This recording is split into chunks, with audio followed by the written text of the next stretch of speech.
ஜனாதிபதியை சந்தித்த தமிழ் முற்போக்கு கூட்டணியினர். ஜனாதிபதியை சந்தித்து IMF தூதுக்குழு. புலிகளுக்கு எதிராக ஆயுதம் ஏந்தியதாக பிள்ளையான் மீது குற்றச்சாட்டு. இலங்கை முழுவதும் பலப்படுத்தப்பட்டுள்ள பாதுகாப்பு, களமிறக்கப்பட்டுள்ள ஆயிரக்கணக்கான போலீசார்.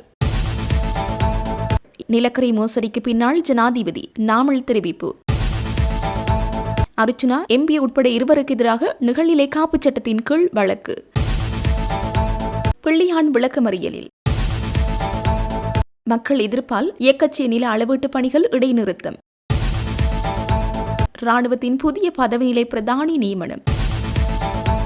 சிங்கப்பூரிலிருந்து விரைவில் இலங்கை திரும்ப உள்ள ரணில் விக்ரமசிங்கே. கலடுபாவையில் 20 நாட்களுக்கு மாத்திரமே நீர் எஞ்சியுள்ளது. சந்தன பண்டார தெரிவிப்பு. பல பகுதிகளுக்கு சுழற்சி முறையில் நீர்வெட்டு. சஜித்தின் வருகை AI தொழில்நுட்பமா? கம்பன் பிளவி நிகழ்வில் எதிர்க்கட்சி தலைவர் கலந்து கொண்டது குறித்து நளின் பண்டார கேள்வி. அறுவடை காலத்தில் அரிசி இறக்குமதி, விவசாயிகளுக்கு இழைக்கப்படும் பாரிய அநீதி. ரஞ்சித் மத்தும பண்டார குற்றச்சாட்டு. பிறப்பு சான்றிதழ் இல்லை என்பதற்காக பாடசாலை அனுமதி மறுக்க முடியாது, அதிரடி உத்தரவு. கைபேசி ஊடாக பரவும் பாரிய நிதி மோசடி, பொதுமக்களுக்கு காவல்துறை அவசர எச்சரிக்கை. மட்டக்களப்பு தொடர் கொலை சம்பவம், 6 சந்தேக நபர்களுக்கு விளக்கமறியல். வத்தலையில் சிக்கியவருக்கு தடுப்பு காவல். ஹோர்முஸ் நீரிணை தொடர்பில் ஈரானின் நிலைப்பாடு. பாராளுமன்ற உறுப்பினர் மனோ கணேசன் தலைமையிலான தமிழ் முற்போக்கு கூட்டணியினர் இன்று ஜனாதிபதி அனுரகுமார திசாநாயக்கவை சந்தித்தனர்.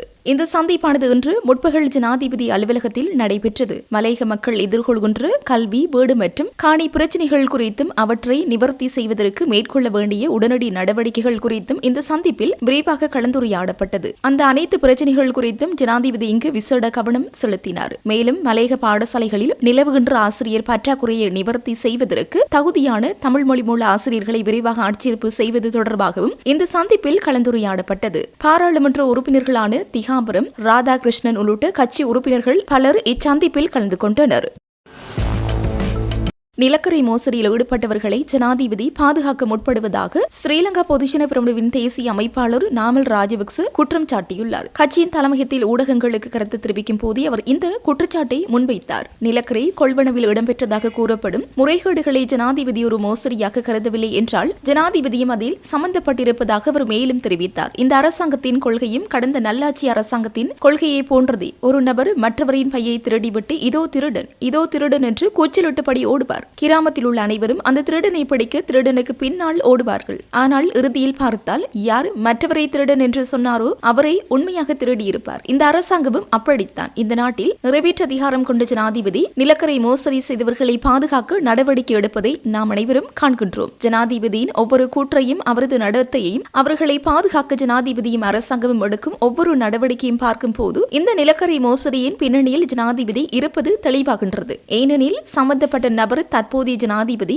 விவசாய அமைச்சராக இருந்த காலத்திலேயே அமைச்சிற்கு கொண்டுவரப்பட்டார். அவ்வாறு கொண்டுவரப்பட்டவர் மீது பின்னர் ஒரு மோசடி தொடர்பாக குற்றப்பத்திரிகையும் தாக்கல் செய்யப்பட்டது. அதற்கு நிகரான ஒரு மோசடியை தற்போதைய நிலக்கரி கொள்வனவிலும் இடம்பெற்றுள்ளது. ஜனாதிபதி விவசாய அமைச்சராக இருந்தபோது அரசாங்கத்தின் உயர் பதவிக்கு நியமிக்கப்பட்டு பின்னர் குற்றப்பத்திரிகை தாக்கல் செய்யப்பட்ட ஒருவரை தற்போது அமைச்சரவை அமைச்சராக்கி தரமற்ற நிலக்கரியை இறக்குமதி செய்து தொடர்ந்தும் அவரை பாதுகாக்கின்றார்கள் என்றால் இது ஜனாதிபதிக்கு ஒரு மோசடியாக தெரியவில்லை என்றால் இந்த மோசடியின் பின்னணியில் இந்த நாட்டின் நிறைவேற்று அதிகாரம் கொண்ட ஜனாதிபதி அனுரகுமார திசாநாயக்க அவர்களே இருக்கின்றார் என்பது மிக தெளிவாவதாக அவர் தெரிவித்துள்ளார். சர்வதேச நாணய நிதியத்தின் பிரதிநிதிகள் குழுவினருக்கும் ஜனாதிபதி அனுரகுமார திசாநாயக்கவிற்கும் இடையில் இன்று சந்திப்பொன்று இடம்பெற்றுள்ளது. ஜனாதிபதி செயலகத்தில் இடம்பெற்ற இந்த சந்திப்பில் இலங்கையில் தற்போது முன்னெடுக்கப்பட்டு வரும் பொருளாதார சீர்திருத்த வேலைத்திட்டம் மற்றும் சர்வதேச நாணய நிதியத்தின் நீடிக்கப்பட்ட கடன் வசதி திட்டத்தின் கீழ் இதுவரை எட்டப்பட்டுள்ள முன்னேற்றங்கள் குறித்து அவதானம் செலுத்தப்பட்டுள்ளது. நீடிக்கப்பட்ட கடன் வசதி திட்டத்தின் 5வது மற்றும் 6வது மீளாய்வுகளின் தற்போதைய நிலை குறித்து இங்கு அவதானம் செலுத்தப்பட்டது. அண்மை பொருளாதார முன்னேற்றங்கள் மற்றும் இதுவரை எட்டப்பட்டுள்ள சாதகமான முடிவுகள் குறித்து ஜனாதிபதியுடன் பிரதிநிதிகள் கருத்துக்களை பரிமாறிக்கொண்டதாக ஜனாதிபதி ஊடகப் பிரிவு தெரிவித்துள்ளது. தற்போதைய அரசாங்கத்தின் கீழ் இலங்கை அடைந்துள்ள பொருளாதார முன்னேற்றத்தை சர்வதேச நாணய நிதியத்தின் பிரதிநிதிகள் இதன்போது பாராட்டியுள்ளனர். குறிப்பாக பொருளாதார வளர்ச்சி இலக்குகளை அடைதல், முறையான வருமான முகாமைத்துவம் மற்றும் வெளிநாட்டு கையிருப்புகளை வலுப்படுத்துவதன் மூலம் நாட்டின் பொருளாதாரம் கடந்த காலங்களுடன் ஒப்பிடுகையில் மிகவும் நெகிழ்ச்சித்தன்மை கொண்டதாக மாறியுள்ளதாக அவர்கள் சுட்டிக்காட்டினர். அடைந்த பொருளாதார ஸ்திரத்தன்மையை தொடர்ந்து பேணுவதுடன் சர்வதேச நாணய நிதியத்தின் வேலை திட்டத்துடன் எதிர்காலத்தில் இணைந்து பணியாற்றும் விதம் குறித்து இதன்போது கலந்துரையாடப்பட்டது. மத்திய கிழக்கு போர்ச்சூழலால் ஏற்பட்டுள்ள வெளிப்புற சவால்களுக்கு மத்தியில் எரிபொருள் விலை மற்றும் எரிசக்தி விநியோகத்தில் ஏற்பட்டுள்ள தாக்கங்களை முகாமைத்துவம் செய்வதற்கு தேவையான வேலை திட்டங்களை அரசாங்கம் நடைமுறைப்படுத்தியுள்ளதாக ஜனாதிபதி தெரிவித்தார். அத்துடன் பொதுமக்களுக்கு ஏற்படும் சிரமங்களையும் தாக்கங்களையும் குறைப்பதற்கு தேவையான அனைத்து நடவடிக்கைகளையும் எடுப்பதன் முக்கியத்துவத்தையும் அவர் வலியுறுத்தினார். இந்த வெளிப்புற சவால்களுக்கு மத்தியிலும் எட்டப்பட்ட பொருளாதார வளர்ச்சியை தக்க வைத்துக் கொண்டு மக்களின் வாழ்க்கை மற்றும் பொருளாதாரத்தை சீராக முகாமைத்துவம் செய்ய அரசாங்கம் முன்னெடுக்கும் வேலை திட்டங்களுக்கு சர்வதேச நாணய நிதியத்தின் பிரதிநிதிகள் தமது நன்மதிப்பை தெரிவித்தனர். சர்வதேச நாணய நிதியத்தின் இலங்கை பணிக்குழு தலைவர் இவான் பாபஜார்ஜி உட்பட அதன் பிரதிநிதிகள் இந்த சந்திப்பில் கலந்து கொண்டமை குறிப்பிடத்தக்கது. தமிழீழ விடுதலை புலிகளுக்கு எதிராக ஆயுதம் ஏந்தியதாக கிழக்கு மாகாண முன்னாள் முதலமைச்சர் சிவனேசுதுரை சந்திரகாந்தன் எனப்படும் பிள்ளையானுக்கு எதிராக குற்றச்சாட்டு சுமத்தப்பட்டுள்ளதாக முன்னாள் அமைச்சரும் சட்டத்திறனியுமான உதய கமன்பில தெரிவித்துள்ளார். உதய கமன்பில பிள்ளையானின் சட்டத்திறனியாக கடமையாற்றி வருகின்றார் என்பது குறிப்பிடத்தக்கது. ராணுவ படைப்பிரிவில் அங்கம் வைக்காத பிள்ளையான் புலிகளுக்கு எதிரான போரில் ஆயுதம் ஏந்தியதாகவும் இது சட்டவிரோதமானது எனவும் குற்றம் சுமத்தப்பட்டுள்ளதாக தெரிவித்துள்ளார். சுமார் ஓராண்டு காலத்திற்கு பின்னர் பிள்ளையான் இன்று நீதிமன்றத்தில் முன்னிலைப்படுத்தப்பட்டார். பிள்ளையான் மீது உயிர்த்த ஞாயிறு தற்கொலை குண்டு தாக்குதல் தொடர்பில் எவ்வித குற்றச்சாட்டுகளும் முன்வைக்கப்படவில்லை என அவர் தெரிவித்துள்ளார். ஜனாதிபதி அனுரகுமார திசாநாயக்க மட்டக்களப்பில் வைத்து பிள்ளையான் மீது ஈஸ்டர் தாக்குதல் குற்றச்சாட்டு சுமத்தப்பட்டதாகவும் அதன் அடிப்படையில் கைது செய்யப்பட்டதாகவும் கூறியிருந்தார் என அவர் சுட்டிக்காட்டியுள்ளார். மேலும் இந்த விடயத்தை பொது பாதுகாப்பு அமைச்சர் ஆனந்த விஜயபால நாடாளுமன்றத்தில் குறிப்பிட்டிருந்தார் என மேலும் தெரிவித்துள்ளார். எனினும் நீதிமன்ற தகவல்களின் பிரகாரம் பிள்ளையான் ஈஸ்டர் தாக்குதல் தொடர்பில் கைது செய்யப்பட்டு தடுத்து வைக்கப்படவில்லை என அவர் குறிப்பிட்டுள்ளார். அது நீதிமன்ற இன்றைய தினம் அம்பலமானது என அவர் சுட்டிக்காட்டியுள்ளார். கிழக்கு பல்கலைக்கழகத்தின் முன்னாள் துணைவேந்தர் ரவீந்திரநாத் என்பவரின் காணாமல் போனல் தொடர்பில் பிள்ளையானுக்கு எதிராக குற்றச்சாட்டுகள் முன்வைக்கப்பட்டுள்ளது என அவர் தெரிவித்துள்ளார். மேலும் தமிழீழ விடுதலை புலிகளால் முன்வைக்கப்பட்டு வந்த சித்திரவதை முகாம்களில் இருந்தார் எனவும் குற்றச்சாட்டுகள் முன்வைக்கப்பட்டுள்ளதாக உதய கமன்பில தெரிவித்துள்ளார். குற்றப்புலனாய்வு பிரிவினர் சாட்சியங்களை ஜோடிப்பதில் வல்லவர்கள் எனவும் அவர்களை விசாரணையாளர்கள் என கூறுவதை விடவும் நல்ல கதாசிரியர்கள் எனவும் குறிப்பிட முடியும் எனவும் உதய கமன்பில தெரிவித்துள்ளார். சித்திரை புத்தாண்டு காலப்பகுதியில் பொதுமக்களின் பாதுகாப்பை உறுதிப்படுத்துவதற்காக நாடளாவிய ரீதியில் விசேட பாதுகாப்பு திட்டங்கள் முன்னெடுக்கப்பட்டுள்ளன. அதற்கமைய போக்குவரத்து நடவடிக்கைகளுக்காக 10,000 போலீசார் கடமையில் ஈடுபடுத்தப்பட உள்ளதாக போலீஸ் ஊடக பேச்சாளர் உதவி போலீஸ் அத்தியட்சகர் உதயகுமார வூட்லர் தெரிவித்துள்ளார். பத்திரமுள்ள பகுதியில் இன்று இடம்பெற்ற விசேட செய்தியாளர் சந்திப்பின் போதே மேற்கண்டவாறு குறிப்பிட்டார். புத்தாண்டு காலப்பகுதியில் மக்கள் அமைதியாகவும் கௌரவமாகவும் பண்டிகைகளை கொண்டாட தேவையான சூழலை உருவாக்குவதே இலங்கை போலீசாரின் பிரதான நோக்கம்.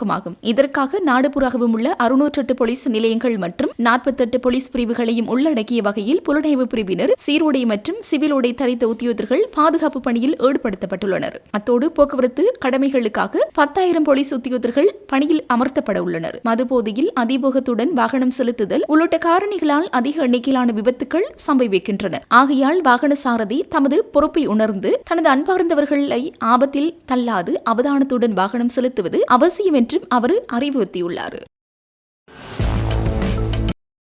கடந்த 2006ஆம் ஆண்டு கிழக்கு பல்கலைக்கழகத்தின் முன்னாள் உபவேந்தர் பேராசிரியர் சி ரவீந்திரநாத் கொழும்பில் வைத்து கடத்தப்பட்டு காணாமலாக்கப்பட்ட சம்பவம் தொடர்பாக தமிழ் மக்கள் விடுதலை புலிகள் கட்சியின் தலைவரும் முன்னாள் ராஜாங்க அமைச்சருமான சிவனேசுதுரை சந்திரகாந்தன் கல்கிசை நீதவான் நீதிமன்றத்தில் முன்னிலைப்படுத்தப்பட்டார். இதன்போது பேராசிரியர் ரவீந்திரநாத் கடத்தல் மற்றும் ஏனைய குற்றச்சாட்டுகள் தொடர்பில் சட்டமாதிபரின் ஆலோசனை கிடைக்கும் வரை பிள்ளையானை விளக்கமறியலில் வைக்குமாறு கல்கிசை நீதவான் உத்தரவிட்டுள்ளார். கடந்த 2025 ஏப்ரல் 8 குற்றப்புலனாய்வு திணைக்களத்தால் கைது செய்யப்பட்டு அவர் சுமார் 359 நாட்கள் தடுப்பு காவலில் வைக்கப்பட்டு தொடர்ச்சியாக விசாரணைக்கு உட்படுத்தப்பட்டிருந்தமை குறிப்பிடத்தக்கது. இதன்போது அவரிடம் விசாரணை நடத்துவதற்காக 4 முறை தடுப்பு காவல் உத்தரவுகள் பெறப்பட்டிருந்த நிலையில் இறுதி உத்தரவு நாளை நிறைவடையிருந்த நிலையிலேயே அவர் நீதிமன்றத்தில் இன்று ஆஜர்படுத்தப்பட்டார். உபவேந்தர் காணாமல் போன சம்பவம் மட்டுமின்றி பிரிட்டனின் சேனல் 4 தொலைக்காட்சி வெளியிட்ட ஆவணப்படத்தில் சுமத்தப்பட்ட பாரதூரமான குற்றச்சாட்டுகள் தொடர்பாகவும் இவரிடம் குற்றப்புலனாய்வு திணைக்களத்தினர் கடந்த ஒரு விசேடமாக விரிவான விசாரணைகளை முன்னெடுத்திருந்தனர். பிள்ளையானின் மிக நெருங்கிய சகாக்களில் ஒருவராக இருந்த ஆசாத் மௌலானா முன்வைத்த வெளிப்படுத்தல்களின் அடிப்படையில் 2019 ஆண்டு இடம்பெற்ற உயிர்த்த ஞாயிறு தற்கொலை குண்டு தாக்குதல்களை முன்னெடுத்த குழுவினருக்கும் இலங்கையின் புலனாய்வு பிரிவின் பிரதானிகளுக்கும் இடையில் சந்திப்புகளை ஒருங்கிணைக்க பிள்ளையான் உடந்தையாக இருந்தார் என்ற குற்றச்சாட்டு தொடர்பில் இந்த விசாரணைகள் இடம்பெற்றன. முன்னதாக தமிழ் தேசிய கூட்டமைப்பின் முன்னாள் நாடாளுமன்ற உறுப்பினர் ஜோசப் பரராஜசிங்கம் 2005 ஆண்டு நத்தார் தினத்தில் மட்டக்களப்பு புனித மரியாள் தேவாலயத்தில் வைத்து சுட்டுக் கொல்லப்பட்ட வழக்கில் 2015 ஆண்டு கைது செய்யப்பட்ட பிள்ளையான் சுமார் 5 ஆண்டுகள் சிறையில் இருந்தார். இருப்பினும் 2001 ஆண்டு சட்டமாதிபரினால் குறித்த வழக்கு மீளப்பெறப்பட்டதை தொடர்ந்து அவர் மட்டக்களப்பு மேல் நீதிமன்றத்தினால் விடுவிக்கப்பட்டிருந்தார். இந்த நிலையில் இன்று நீதிமன்றத்தில் ஆஜர்படுத்தப்பட்ட வேளை பேராசிரியர் ரவீந்திரநாத் கடத்தல் மற்றும் ஏனைய குற்றச்சாட்டுகள் தொடர்பில் சட்டமாதிபரின் ஆலோசனை கிடைக்கும் வரை அவரை விளக்கமறியலில் வைக்குமாறு கல்கிசை நீதவான் உத்தரவிட்டுள்ளார். கிளிநொச்சி மாவட்டம் பச்சிலைப்பள்ளி பிரதேச சபை எல்லைக்குட்பட்ட இயக்கச்சி பகுதியில் அமைந்துள்ள 4வது இலங்கை மின்னியந்திர ராணுவ முகாமிற்காக பொதுமக்களுக்கு சொந்தமான காணிகளை அளவீடு செய்வதற்கு இன்று திட்டமிடப்பட்டிருந்தது. ராணுவத்தின் இந்த நில ஆக்கிரமிப்பு முயற்சியை எதிர்த்து பச்சிலைப்பள்ளி பிரதேச சபை தவிசாளர் சுப்பிரமணியன் சுரேன் தலைமையில் இன்று காலை 8 மணியளவில் ராணுவ முகாம் ஒன்றில் கவனஈர்ப்பு ஆர்ப்பாட்டம் ஒன்று முன்னெடுக்கப்பட்டது. இதில் கலந்து கொண்ட காணி உரிமையாளர்கள் மற்றும் பொதுமக்கள் ராணுவத்திற்கும் ஆளும் தரப்பிற்கும் எதிராக பல்வேறு வாசகங்கள் எழுதப்பட்ட பதாதைகளை ஏந்தி தமது எதிர்ப்பை வெளியிட்டனர். இந்த நில அளவீட்டு பணிகளால் நில உரிமையாளர்கள் தமது வாழ்வாதார காணிகளை நிரந்தரமாக இழக்க நேரிடும் என சுட்டிக்காட்டப்பட்டது. பச்சிலைப்பள்ளி பிரதேச அபிவிருத்தி குழுத்தலைவர் மற்றும் கிளிநொச்சி மாவட்ட அபிவிருத்தி குழுத்தலைவர்களின் கோரிக்கைகளுக்கு இணங்கவும் மக்களின் தொடர் போராட்டத்தினாலும் குறித்த நில அளவீட்டு பணிகள் தற்காலிகமாக இடைநிறுத்தி வைக்கப்பட்டுள்ளன. குறித்த கவனஈர்ப்பு ஆர்ப்பாட்டத்தில் பாராளுமன்ற உறுப்பினர் சிவஞானம் ஸ்ரீதரன், முன்னாள் பாராளுமன்ற உறுப்பினர்களான செல்வராசா கஜேந்திரன், சந்திரகுமார், பச்சிலைப்பள்ளி பிரதேச சபை தவிசாளர், கரச்சி பிரதேச சபை தவிசாளர், பிரதேச சபை உறுப்பினர்கள், சமூக செயற்பாட்டாளர்கள் மற்றும் காணி உரிமையாளர்கள் என பலரும் கலந்து கொண்டனர்.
அப்படி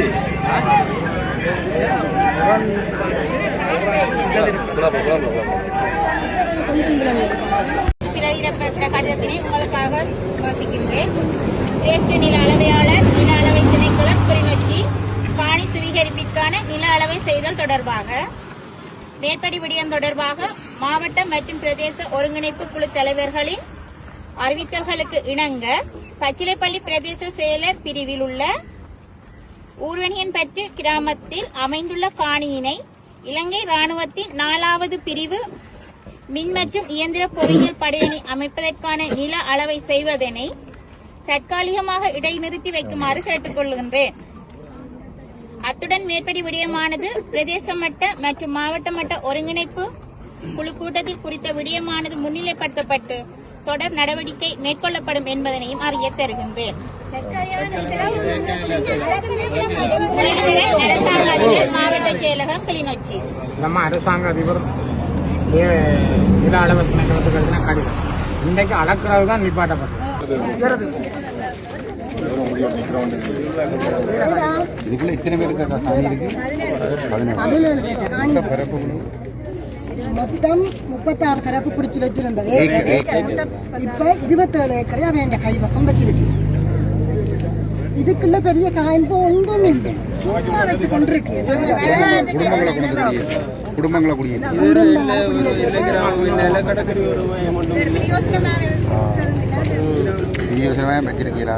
ஒரு இது மட்டும் இருக்குது. அவன் வாகனம் மட்டும் இருக்கு. டெலிகாம் கவர்மெண்ட் போட்டால் 14 பேர் தெரியாது. அதுக்கு டெலிகாம் கவர்மெண்ட் கிடக்குது. அது போடுறதுக்கு யார் கொஞ்சம் தெரியாது. இந்த வடகாத்த யார் பண்ணி நமக்கு நான் தெரியாது. அது இந்த வடகாத்த யார் பண்ணி சும்மா எப்படி ஒரு மேஜன் காணிங்க ஒரு போட்டது இல்லை.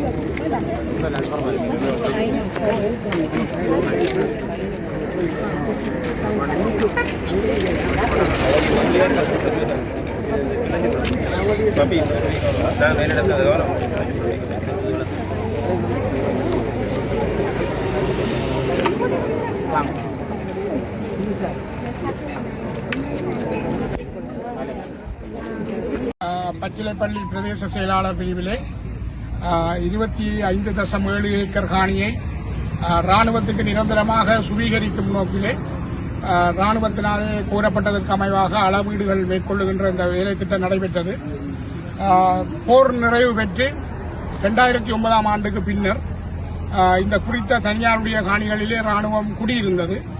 அப்பொழுது இந்த மாவட்டத்திலே அரசாங்கத்தோடு இணைந்திருந்த அரச தரப்புகள் மஹிந்த ராஜபக்சவோடு கூடியிருந்து அரசாங்கத்திற்கு இத்தகைய காணிகளை வழங்குவதிலே ஆக்கமும் ஊக்கமும் அளித்து இந்த மண்ணிலே எந்தவிதமான மனித படுகொலைகளும் நடைபெறவில்லை என்றும் சர்வதேசத்துக்கு போய் வாக்குமூலம் அளித்து இந்த மண்ணிலே மிகுந்த மன உளைச்சலை எங்களுடைய மக்கள் மீது மேற்கொண்டு படுகொலை செய்யப்பட்டவர்கள் போராளிகளும் ராணுவத்தினரும் தான் ஒழிய பொதுமக்கள் கொல்லப்படவில்லை என்று சாட்சியம் அளித்தவர்கள் எல்லாம் அந்த நேரத்தில் இந்த காணிகளை வழங்கி ராணுவத்தோடு ஒத்துழைப்பாக தொடர்பட்டார்கள்.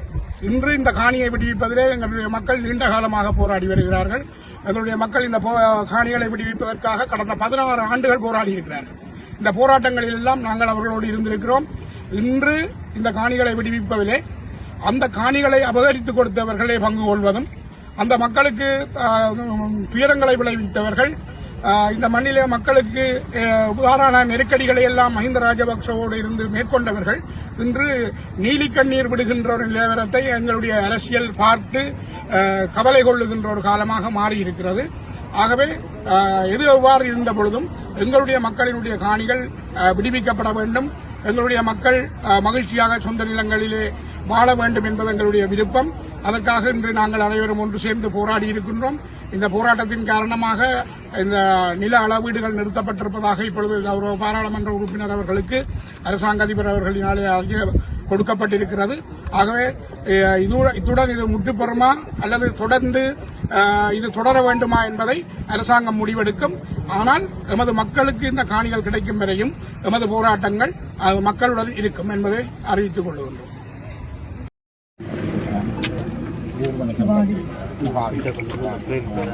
பாவில் ஊர் வணிகன் பற்றி TN 80 இலக்க கிராம சேவையாளர் பிரிவினை இந்த பகுதியை ஆக்கிரமித்து நிலை கொண்டிருக்கின்ற இந்த ஸ்ரீலங்கா ஆயுதப்படைகளுக்கு இந்த தமிழ் மக்களுடைய உறுதி காணிகளை அவர்களுடைய விருப்பங்களுக்கு மாறாக சுவீகரித்து அந்த படையினருக்காக வழங்குவதற்கென்று இன்றைய தினம் அளவீட்டு பணிகள் மேற்கொள்ளப்பட இருந்தது. இன்று பாராளுமன்ற உறுப்பினர் ஸ்ரீதரன் அவர்களும் மற்றும் காணி உரிமையாளர்கள் மற்றும் ஏனைய கட்சிகள் பொதுமக்களுடைய மத தலைவர்களுடைய எதிர்ப்பின் காரணமாக இந்த அளவீட்டு பணிகள் நிறுத்தப்பட்டிருக்கின்றது. அந்த அறிவித்தல் கிளிநொச்சி மாவட்ட அரசாங்க அதிபர்கள் அவர்களுடைய அறிவுறுத்தல் நில அளவை திணைக்கள ஆணைய தலைவருக்கு அறிவிக்கப்பட்டிருப்பதாக இங்கே பாராளுமன்ற உறுப்பினருக்கு தெரிவிக்கப்பட்டிருக்கிறது. அந்த அடிப்படையிலே இது நிறுத்தி வைக்கப்பட்டிருக்கிறதாக உறுதிப்படுத்தப்பட்டிருக்கிற நிலையிலே இந்த போராட்டம் இப்பொழுது தற்காலிகமாக கைவிடப்படுகின்றது. இந்த அளவீட்டு செயல்பாடுகளை நாங்கள் மிகவும் வன்மையாக கண்டிக்கின்றோம். இந்த அளவீட்டு முயற்சிகளை இந்த NPP அரசாங்கம் அனுரகுமார திசாநாயக்க பதவிக்கு வருகின்ற பொழுது தாங்கள் மக்களுடைய காணிகளை மக்களிடம் கையளிப்போம், மக்களுடைய காணிகளில் இராணுவத்தினருக்கு வேலை இல்லை என்று சொல்லி மக்களை முழுமையாக நம்ப வைத்து கணிசமான தமிழ் மக்களுடைய வாக்குகளை பெற்றுத்தான் அவர்கள் பதவிக்கு வந்திருந்தார்கள்.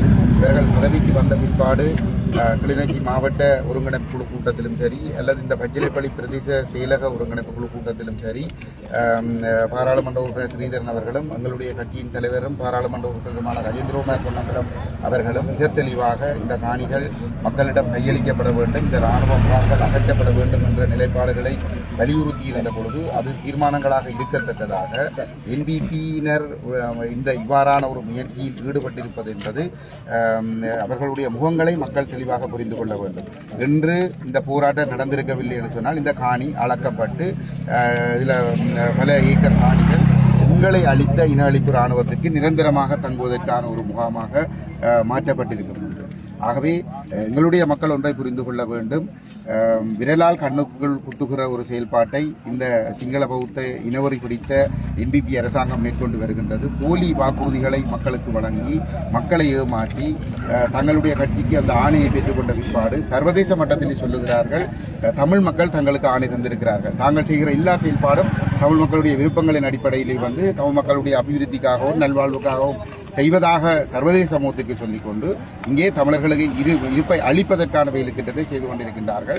ஆகவே இந்த விடயத்தை எங்களுடைய மக்கள் தெளிவாக புரிந்து கொள்ள வேண்டும். போராடித்தான் நாங்கள் இந்த உரிமைகளை பெற்றுக்கொள்ள வேண்டும். கடந்த 15 வருடங்களாக இந்த தமிழ் தேசிய தரப்புகள் இந்த இவ்வாறான காணி அளப்புகளுக்கு எதிராக போராடித்தான் அளவீடுகள் தடுக்கப்பட்டு படிப்படியாக இந்த காணிகளில் இருந்து படைகள் விலக்கப்பட்டு இந்த காணிகள் கணிசமான அளவுக்கு மக்களுடைய கைகளுக்கு திரும்ப வந்திருக்கிறது.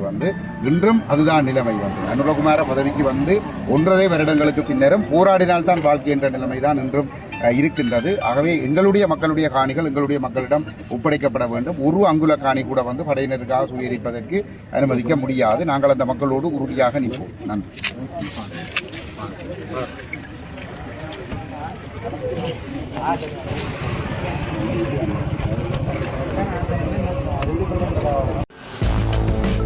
தெல்லிப்பளை வைத்தியசாலை புற்றுநோய் பிரிவு வைத்தியர் ஒருவருக்கு எதிராக சமூக வலைதளங்களில் அவதூறு பரப்பிய குற்றச்சாட்டில் பாராளுமன்ற உறுப்பினர் ராமநாதன் அர்ச்சுனா உள்ளிட்ட 2 வைத்தியர்களுக்கு எதிராக யாழ்ப்பாண நீதிமன்றத்தில் வழக்கு தாக்கல் செய்யப்பட்டுள்ளது. நிகழ்நிலை காப்புச் சட்டத்தின் கீழ் தாக்கல் செய்யப்பட்ட இந்த வழக்கு இன்றைய தினம் விசாரணைக்கு எடுத்துக் கொள்ளப்பட்டது. இதன்போது குற்றம் சாட்டப்பட்டவர்களில் ஒருவரான வைத்தியர் சட்டத்திரணி ஊடாக நீதிமன்றத்தில் முன்னிலையாக இருந்தார். எனினும் பாராளுமன்ற உறுப்பினர் ராமநாதன் அர்ச்சுனா இன்றைய விசாரணையில் முன்னிலையாகவில்லை என தெரிவிக்கப்படுகிறது. இதனைத் தொடர்ந்து வழக்கு விசாரணை எதிர்வரும் 24ஆம் தேதிக்கு ஒத்திவைக்க நீதிமன்றம் அன்றைய தினம் ராமநாதன் அர்ச்சுனா உள்ளிட்ட 2 கட்டாயம் நீதிமன்றத்தில் முன்னிலையாகுமாறு உத்தரவிடப்பட்டுள்ளது.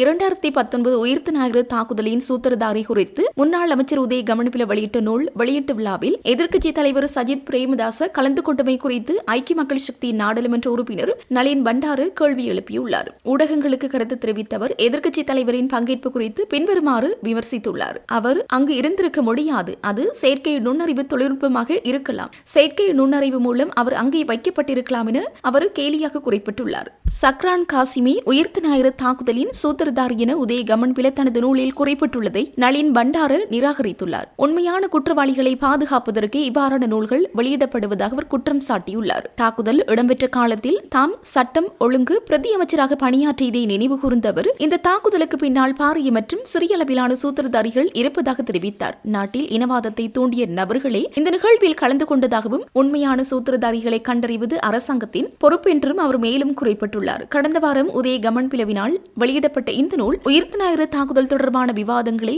மீண்டும் அரசியல் களத்தில் சூடாக்கியுள்ளமை குறிப்பிடத்தக்கது.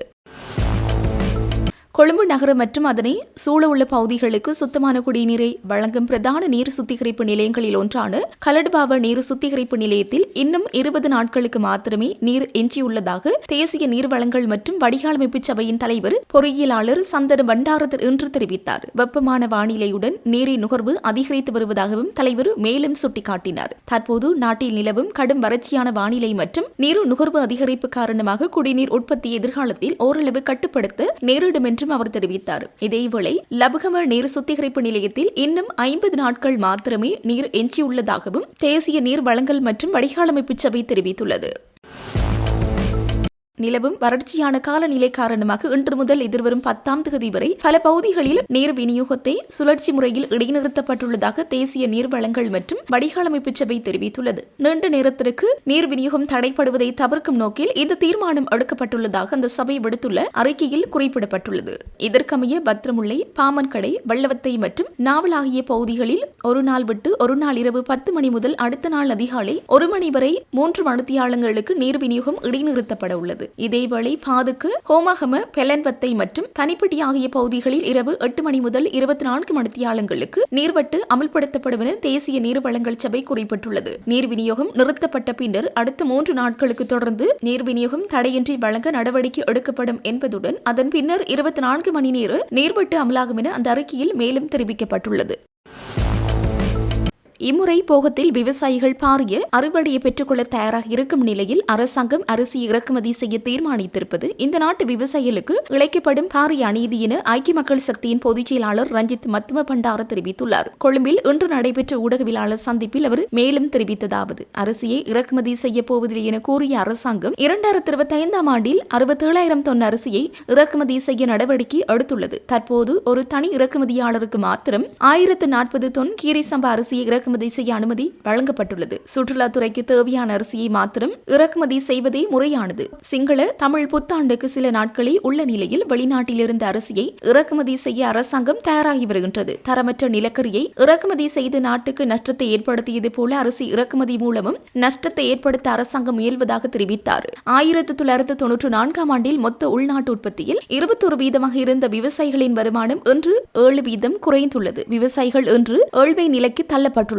சிறுபோகத்திற்கு தேவையான யூரியா உரத்தில் 1,00,000 தொன் தட்டுப்பாடு நிலவுகிறது. மத்திய கிழக்கு போர்ச்சூழலுக்கு முன்னதாக இந்த உரத்தை இறக்குமதி செய்ய அரசாங்கம் தவறியதால் விவசாயிகள் இன்று நெருக்கடிக்குள்ளாகியுள்ளனர். டீசல் விலை 38% அதிகரிக்கப்பட்டுள்ளமை விவசாயிகளுக்கு பெரும் சுமையாக மாறியுள்ளது. அத்தியாவசிய பொருட்களின் விலை உயர்ந்தாலும் விவசாயிகளின் உற்பத்தி பொருட்களுக்கு முறையான விலை கிடைப்பதில்லை எனவும் குறிப்பிட்டார். அனுபவமற்ற ஆட்சியாளர்களினால் நாடு நிர்வகிக்கப்படுவதால் விவசாயிகள் நெருக்கடியாக்கப்பட்டுள்ளனர். அரசாங்கம் பாரிய அரிசி ஆலை உரிமையாளர்களை பாதுகாப்பதிலேயே குறியாக உள்ளது. அரசாங்கத்திடம் முறையான திட்டமோ அல்லது அறிவோ இல்லை எனவும் பொய்களை கூறி ஆட்சியை பிடித்தவர்கள் இன்று விவசாயிகளை நடுத்தருவில் விட்டுள்ளதாகவும் அவர் மேலும் சுட்டிக்காட்டினார்.